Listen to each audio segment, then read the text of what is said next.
Init ng panahon. Ay! Oh, Tara! saan? Tatagay!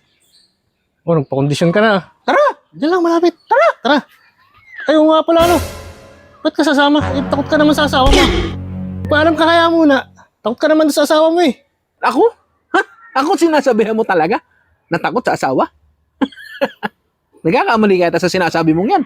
Bakit ako matatakot sa asawa ko? Ha? Walang dahilan para matakot ako sa asawa ko. Minamalit mo yata ako. Tandaan mo, akong lalaki sa pamamahay na to. Ako ang masusunod. Ako ang magdidesisyon sa gagawin ko. Parang sinasabi mong panliit-liit ko at kaya-kayanan ako ng asawa ko.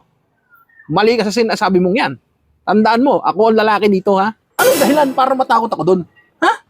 Walang dahilan para matakot ako doon. Unang-una, tapos ko na yung mga gawain bagay dito, ha?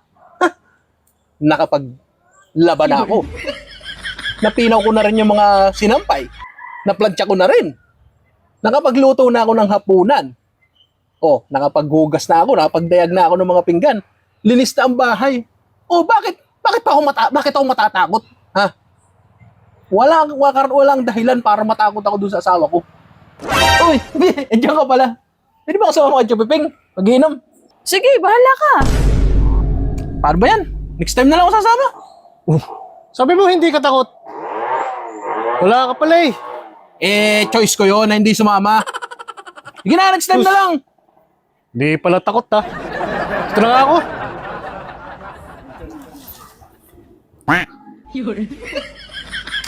Yan, very good.